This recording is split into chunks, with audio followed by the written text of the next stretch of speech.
안녕하세요. 법무법인 발을정 군인 방위산업센터의 강병철 변호사, 김민지 변호사입니다.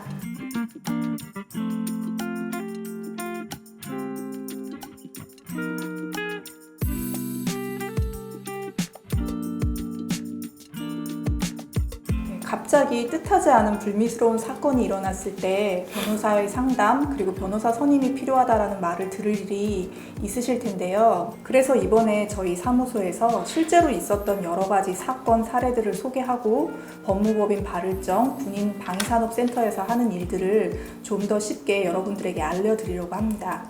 김민지 변호사님, 네. 그러면 군 형사 사건이 무엇이죠?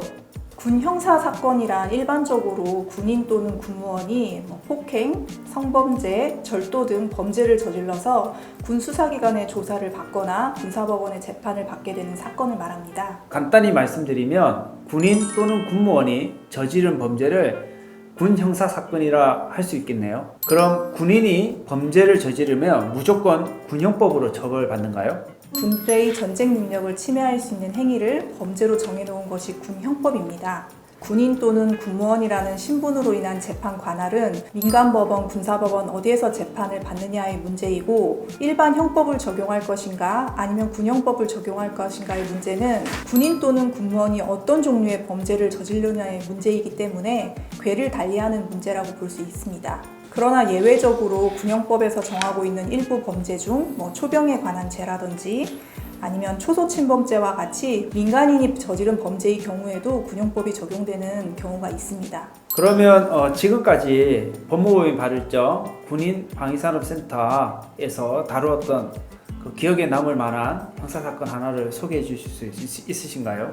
네, 한 군인이 소속 부대의 여군을 추행하고 목을 졸랐다라는 등의 행위로 고소를 당해서 저희 법무법인 발을정 군인 방위산업센터를 찾아와 도움을 요청했던 사례가 있었습니다. 의뢰인은 고소 내용과 같은 행위를 전혀 한 바 없다라고 저희에게 상담을 했지만 피해자와 유력한 목격자의 진술이 있었기 때문에 기소되어 재판을 받게 되었습니다. 군인 등 강제추행죄의 경우에는 법정형이 징역형밖에 없기 때문에 이 사건으로 인해서 유죄 판결을 받게 되는 경우에는 군인이라는 직업을 잃을 수밖에 없는 상황이었습니다. 저희는 사건 기록을 충실하게 심층 분석하여 피해자와 유력한 목격자의 증언이 여러 정황 증거들에 의해서 신빙성이 없다라는 점을 발견하게 되었고, 그 과정에서 저희 법인에서는 의뢰인에게 유리한 증언을 해줄 수 있는 증인을 내세우고 변론의 막바지에는 피해자의 진술을 탄핵할 수 있는 유력한 증거를 찾아내 제출함으로써 무죄 판결을 이끌어냈습니다. 이 사건에 대해서 강 변호사님 기억하고 계시죠? 네. 제가 그때 선임을 했고 군사법원에서 상당히 치열하게 다퉜던 사건인데요. 그때 이제 피고인이 이제 무죄 선고를 받고 한없이 많이 울었던 기억이 납니다. 이번에는 방위산업과 관련된 얘기를 좀 나눠볼까 합니다. 네, 강 변호사님, 네. 방위산업체의 법률 문제에 대해서 좀 설명을 해주실 수 있으실까요? 방위산업체는 무기, 비무기 분야와 관련된 국가를 계약의 당사자로 하는 업체로서 국방 조달 계약 관련 자문 분쟁, 그 다음에 입찰 담합, 그리고 불공정 거래 행위, 그 다음에 형사사건과 관련해서는 군사기밀보호법 위반 또는 뇌물, 이런 것들이 문제가 될 수 있습니다.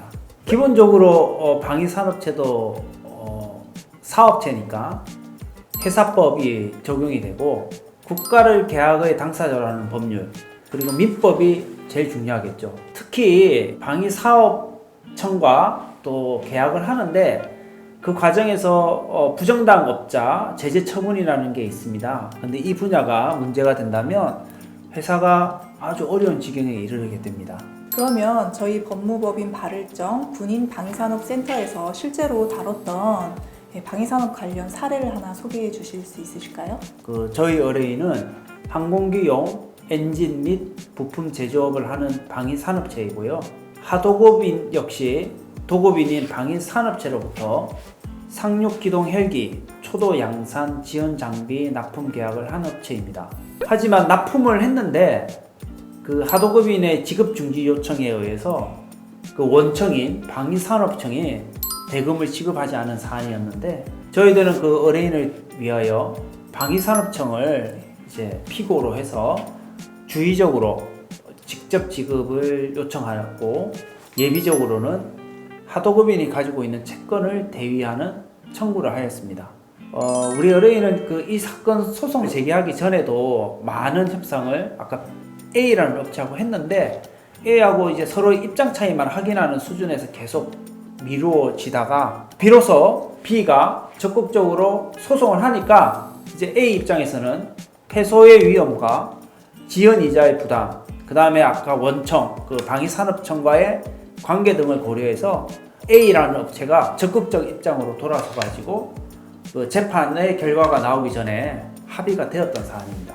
이윤 추구를 목적으로 하는 회사의 입장에서는 법률적 분쟁이 발생했을 때 빨리 적극적으로 변호사의 조력을 받아서 이런 문제를 빨리 해결하는 것이 좋을 것이라고 생각됩니다.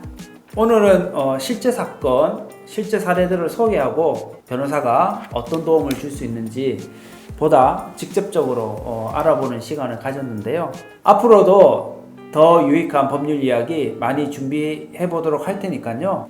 구독, 좋아요 부탁드리겠습니다. 지금까지 법무법인 발을정 군인 방위산업센터의 강병철 변호사 김민지 변호사였습니다. 감사합니다.